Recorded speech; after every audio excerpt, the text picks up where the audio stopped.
Hello everyone.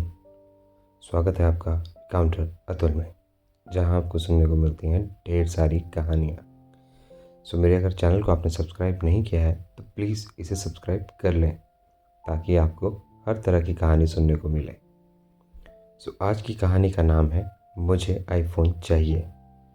बिना किसी देरी के इस कहानी को शुरू करते हैं। अजय स्कूल से वापस आया। वो लिफ्ट में घुसा, तभी उसके फ्लोर में रहने वाला राकेश उसे मिल गया। वह अजय के ही स्कूल में पढ़ता था। अजय ने पूछा, क्या हुआ, आज स्कूल नहीं गया?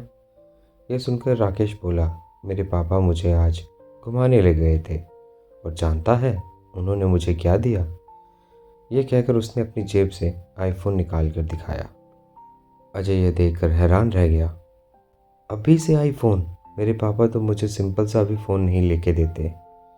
यह सुनकर राकेश हंसने लगा। किस दुनिया में रहते हो तुम लोग? आईफोन के बिना आजकल ज़िंदगी कहाँ चलती है? जिसके पास आईफोन नहीं होता, लोग उसे गरीब समझते हैं। कुछ ही देर बाद दोनों का फ्लोर आ गया। अजय अपने घर में पहुंचा। वह आज बहुत परेशान था, सीधा अपने कमरे में चला गया।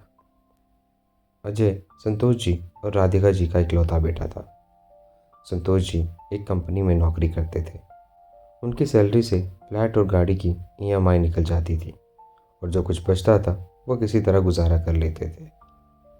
इस फ्लैट में शिफ्ट होने से उनके खर्चे डबल हो गए थे।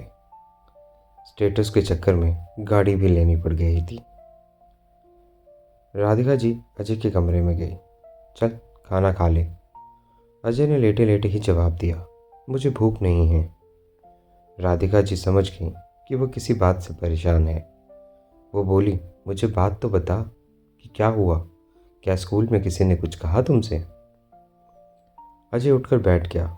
मम्मी पता नहीं, मेरे सारे दोस्तों के पास आईफोन है, बस एक राकेश के पास नहीं था।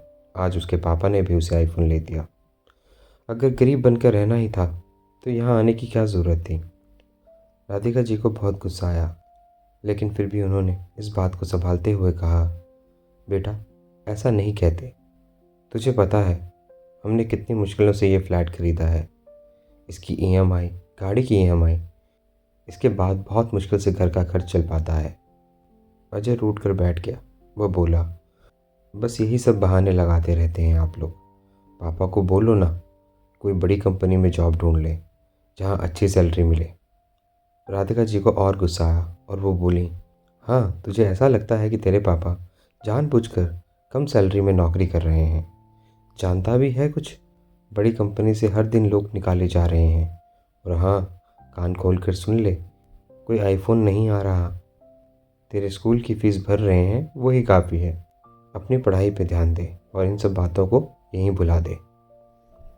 मम्मी को गुस्से में देखकर एक बार अजय को लगा कि अगर ज़्यादा बोला तो मम्मी मारना भी शुरू कर देगी, इसलिए वह चुप हो गया और मुंह फेर कर सो गया। शाम को संतोष जी घर आए। अजय, ये मैं क्या सुन रहा हूँ?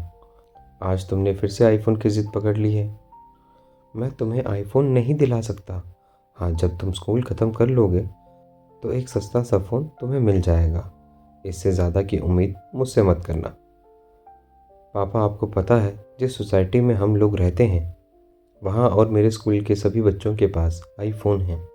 सब मुझसे अच्छे कपड़े पहनते हैं, सबके पास बाइक है। हमें यहाँ नहीं आना चाहिए था। संतोष जी ने अजय को डांट कर समझा दिया। तब से अजय उनसे कम ही बात करता था। एक दिन संतोष जी सुबह सोकर उठे तो उन्होंने देखा अजय घर पर नहीं है।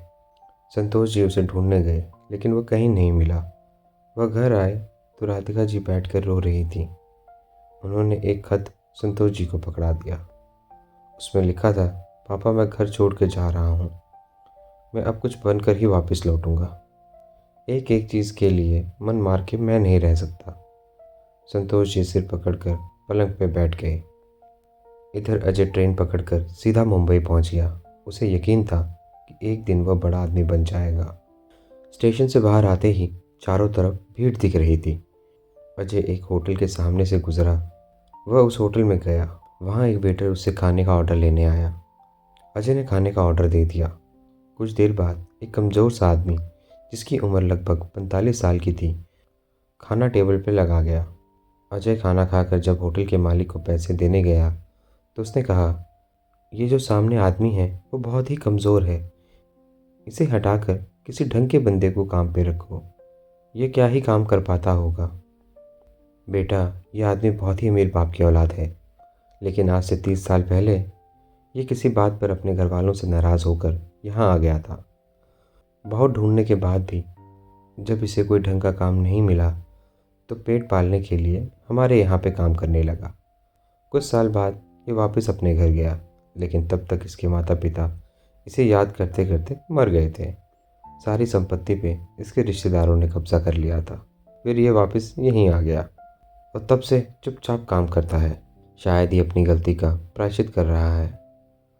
होटल के मालिक की बात सुनकर अजय के पैरों तले ज़मीन खिसक गई। उसने अपने माँ बाप को फ़ोन किया।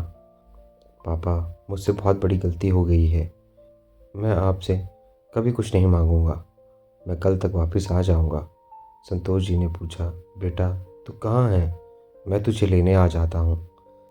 नहीं पापा, बस मैं आ रहा हूँ, कहकर अजय ने फ़ोन काट दिया। रात की ट्रेन पकड़कर वो घर के लिए रवाना हो गया। सो दोस्तों, ये कहानी यहीं समाप्त होती है। होप आप लोगों को ये कहानी अच्छी लगी हो। अगर अच्छी लगी है तो प्लीज़ वीडियो को लाइक और शेयर ज़रूर करें, और हाँ, मेरे चैनल को सब्सक्राइब करना ना भूलें, ताकि मैं आपके लिए नई से नई कहानियाँ लेके आता रहूँ। सो मिलते हैं आपसे नेक्स्ट स्टोरी में। तब तक के लिए शुभ रात्रि।